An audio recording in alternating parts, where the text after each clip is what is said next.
ओम नमः शिवाय। नमस्कार, मैं ज्योतिष वास्तु एक्सपर्ट आनंद झा आपको वेद से विज्ञान चैनल पर स्वागत करता हूँ। आज पुनः कुछ रीति रिवाज लेकर उपस्थित हुए हैं। इससे पहले एक बात की जानकारी दे दें कि इस वीडियो के अंत में एक ऐसा मंत्र देने वाले हैं जो थोड़ा थोड़ा साधारण से थोड़ा नंबरों से जो जब में या परीक्षा में सफल नहीं हो पा रहा हो, अगर कोई ग्रहजन्य अगर कारण है तो आप उपाय कर कर देखिए, निसंदेह आप जब में या कोई भी प्रतिस्पर्धा में सफल होंगे। तो वीडियो के अंत तक आप जरूर देखिएगा। आज पुनः हम अपने रीति रिवाज के लेकर उपस्थित हुए हैं। तो हमारे पूर्वज लोग कहा करते थे कि सवेरे यानी सवेरे सोना और सवेरे उठना जरूरी है। क्यों? तो अध्यात्म के हिसाब से कहा गया है कि सवेरे अगर सो रहे हैं तो सवेरे सो रहे हैं तो सूर्य का काम है, यानी देर रात तक जागना असुरों का काम है। सूर्य का काम है सवेरे सोना और सवेरे उठना, अर्थात 4 से 6 बजे के बीच में उठ जाना, क्योंकि उस समय में ब्रह्म मुहूर्त रहता है। अगर कहा गया है धर्म में कि उस समय में आकाश से जितनी भी देवता लोग हैं, देवी देवता लोग हैं, वो पृथ्वी पर देखते रहते हैं। इसलिए सवेरे सोना चाहिए, सवेरे उठना चाहिए। ज्योतिष के हिसाब से कहिएगा तो 10:30 बजे के बाद अगर आप जगे हैं तो आपको चंद्रमा खराब हो गया।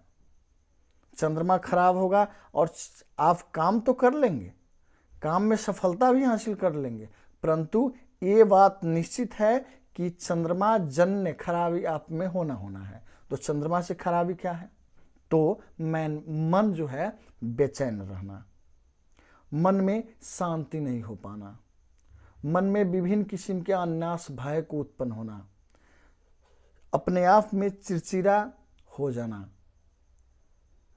धैर्यता की कमी हो जाना और आंख से संबंधी समस्या होना।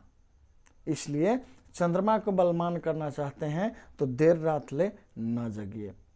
और सवेरे कहा गया कि सवेरे के समय में ज्योतिष के हिसाब से सवेरे के समय में ब्रह्म मुहूर्त में उठने पर विभिन्न किस्म का जो है स्वस्थ और स्वच्छ वातावरण आ पाते हैं। और सवेरे के उठने का मतलब है सूर्य उदय होने से पहले अगर उठ रहे हैं तो सूर्य जन्य खराबी से आप बचेंगे।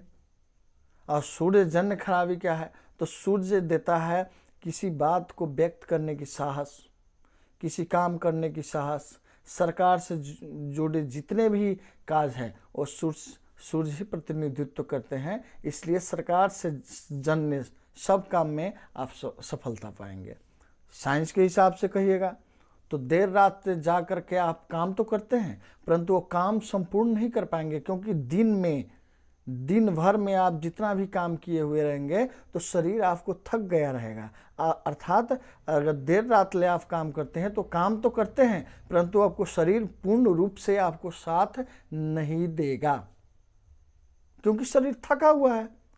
इसलिए सवेरे सोना चाहिए और सवेरे उठिए। अर्थात सोने का मतलब क्या है? सोने से हमारा शरीर रीजनरेट होता है, अर्थात जो हमारा शक्ति जो है, जो एनर्जी हमारा जो लॉस हुआ रहता है काम करके, जो थकान रहता है, वो एनर्जी जो है रात में जब सोते हैं तो हमारा शरीर प्रकृति से वो एनर्जी ऑब्जर्व करता है और पुनः जो है जनरेट होता है। इसलिए साइंस के हिसाब से भी सवेरे सोना चाहिए और सवेरे जगना चाहिए। अब जागते समय की बात करते हैं कि हमारे संस्कृति में पहले था, रीति रिवाज में था कि जागते समय में जब आँख हमको खुलने का हुआ, अर्थात आँख खुलते समय में हम खुलने से पहले हमारा चेतना जागृत हो गया रहता है, पूर्ण नहीं परंतु चेतना जागृत हो गया रहता है। तो आँख जब खोलते हैं तो तुरंत अपने दोनों हाथों के सामने रख करके, अब मंत्र ऐसा दिया गया कि कर आग्रे बसते लक्ष्मी, कर मध्य सरस्वती, करमूले स्थितो ब्रह्मा प्रभात कर दर्शनम। परंतु आपको अगर मंत्र नहीं आ रहा हो तो कोई बात नहीं, अपने हाथ को दर्शन कीजिए और 2 बार जो है अपने 3 बार जो है अपने पूरे फेस को स्पर्श कीजिए, क्योंकि जो हम काम किए रहते हैं तो हमारा शरीर का सबसे ज़्यादा एनर्जेटिक अगर अंग है वो हाथ है। तो रात में हमारा हाथ में बहुत सारा ऊर्जा जो है स्टॉक हुआ रहता है, जमा हुआ रहता है। इसलिए जब हम उस हाथ से अपने शरीर को जो स्पर्श करते हैं तो हमारा शरीर में एक पॉजिटिव ऊर्जा जो है प्रसारण होता है, अर्थात हमारा शरीर एक पॉजिटिव ऊर्जा जो है ग्रहण करता है। इसलिए उस समय में आपको हाथ देख करके कम से कम लक्ष्मी, सरस्वती और ब्रह्मा के स्मरण कर करके प्रणाम करना चाहिए। इससे एक पॉजिटिव ऊर्जा भी आता है और दूसरे कि आपके लक्ष्मी के चारों द्वार खुल जाता है, अर्थात आपको काम और पैसा दोनों आना शुरू हो जाएगा। एक कर देखिए। उसके बाद पुनः जो है क्या कहते हैं, देवता, पितृ और माता पिता इत्यादि को स्मरण कर प्रणाम करना चाहिए, क्योंकि प्रत्येक रात्रि में करीब करीब सोने के बाद 2.5 लाख आदमी जागता नहीं है।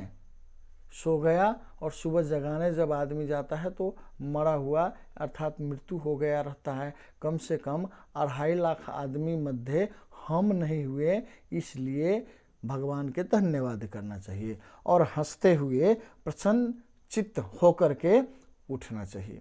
उठकर थोड़ा बेड पर बैठिए, थोड़ा देर बैठिए, क्योंकि जब हम सोते हैं तो हमारा चेतन मन ऑफ हो गया रहता है और एक्टिव हो गया रहता है अब चेतन मन। पुनः जब जगते हैं तो अब चेतन मन ऑफ होने के ऑफ तो नहीं होता, परंतु चेतन मन जो है एक्टिव होने लगता है। तो पूर्ण रूप से अगर चेतन मन आपको एक्टिव हो गया तो आप उठिए बेड से। उसके बाद आप जाइए टॉयलेट, दंत धावन, उसके बाद में स्नान इत्यादि कर्म से निर्वृत्त होइए। न स्नान तो कम से कम टॉयलेट और मुख साफ करके कुछ ग्रहण कीजिए, जैसे कि चाय इत्यादि। बहुत लोग हैं जो बेड पर ही चाय पी लेते हैं, गलत बात है, क्योंकि आप जानते हैं कि रात के जो हम खाना खाते हैं उसको खाना का कुछ न कुछ कण जो हमारा दांत इत्यादि किसी में फंस कर रह जाता है, वो सुबह में एक जहर के समान है, एक जहर के समान है, उसको निकालना बहुत ज़रूरी है। और इस समय में इसलिए कभी भी चाय नहीं पीना चाहिए। बेड पर चाय पीना बहुत गलत बात है, नहीं पीना चाहिए, क्योंकि आपके शरीर के सब गंदगी अभी शरीर में ही है और पुनः जो है आप चाय पी रहे हैं, गलत बात है। न हमारा ये प्रथा था, न हमारा संस्कृति था, न हमारा जो है प्रचलन में था। किसी और को देख करके हम लोग अनुसरण कर रहे हैं, जो कि गलत है। अब चलिए, स्नान ध्यान कर कर भोजन करते समय में हम लोग को जो प्रथा में था जो आचमन करना। आचमन क्यों किया जाता है? क्योंकि आचमन करने से 2 कारण हैं। एक कारण कि हमारा जो है कंठ सूखा हुआ है तो कंठ में जो है पानी आ जाना, यानी कंठ भीगना, क्योंकि आप खाना खाने वाले हैं। तो खाना खाने वाले हैं तो कंठ भीगा हुआ रहेगा तो खाना खाने में कोई समस्या नहीं है। नहीं तो बहुत लोग को देखा गया है कि अन्न जब ग्रहण करते समय में गारा लागकर मर जाता है या विभिन्न किस्म की समस्या हो जाता है। इसलिए आचमन के इतना जल जरूर मुख में रखना चाहिए जो कि कंठ से भीतर जाए। दूसरा बात कि जब भोजन करते हैं तो जठराग्नि जो है प्रज्वलित करने के लिए, जैसे कि थोड़ा देखेंगे तो किसी गर्म चीज़ पर थोड़ा पानी आप रखिए तो पुनः जो है क्या होता है कि आग भड़कता है, आग तेज होता है। इसी कारण से हम लोग जठराग्नि को तेज करने के लिए थोड़ा आचमन करके जल को भीतर पहुंचाते हैं, क्योंकि जठराग्नि तेज हो। और जठराग्नि अगर तेज है तो आपको भूख लगेगा, और भूख में भोजन बहुत मीठा लगता है। चाहे भोजन जो भी हो, भोजन कोई अच्छा नहीं है, भूख अच्छा है। तो भूख अच्छा लगे इसलिए हम लोग थोड़ा जल आचमन के रूप में लिया करते हैं। पहले के लोग भी लिया करते थे, ये कोई विधि नहीं है, साइंटिफिक कारण है। फिर भोजन करते समय न बोलने की कहा गया है, वैसा न बोलने की, टॉयलेट करते समय में, दांत धावन करते समय में, स्नान करते समय में, जप करते समय में, हवन करते समय में, मैथुन करते समय में, भोजन करते समय में मौन रहकर करने को कहा गया है हमारा संस्कृति में। तो वास्तव में भोजन करते समय में मौन रहना चाहिए, क्योंकि साइंटिफिक हिसाब से अगर कहा जाए तो हमारे भीतर बहुत सारा नलिया है, बहुत अंग में, बहुत आर्म्स में जाने वाला नलिया सब है। अगर बोलते समय में कहीं किसी और नली में अगर एक दाना भी चला जाए तो बहुत ही समस्या हो सकता है, यहाँ तक कि महंगा इलाज तो करना ही होगा, साथ ही हमारा जीवन पर भी प्रश्न चिन्ह उठ सकता है। इसलिए कभी भी भोजन करते समय में नहीं बोलना चाहिए, मौन होकर के भोजन करना चाहिए। इससे हमारे स्वास्थ्य और हम बिल्कुल सुरक्षित रहेंगे। ऐसा बहुत सारा संस्कृति है, बहुत सारा रीति रिवाज है, इसके बारे में हम विभिन्न चर्चा उपचर्चा करेंगे। अब एक मंत्र जो हम कहे हुए थे, सो अगर कोई विद्यार्थी जो है पूरा ताकत लगा दिया है, अच्छा पढ़ाई भी कर रहा है, एग्जाम में अच्छा जा रहा है, परंतु कहीं ना कहीं कोई कारणवश सिलेक्शन नहीं हो पा रहा है, अगर छनौट में नहीं पढ़ पा रहा है, तो उस समय में क्या करें कि 8 ठो बेलपत्र ले, एकदम अच्छा, कहीं से कट्टा फट्टा दाग इत्यादि न हो, और उसके बाद वो बेलपत्र लेके शिव के मंदिर में जाए।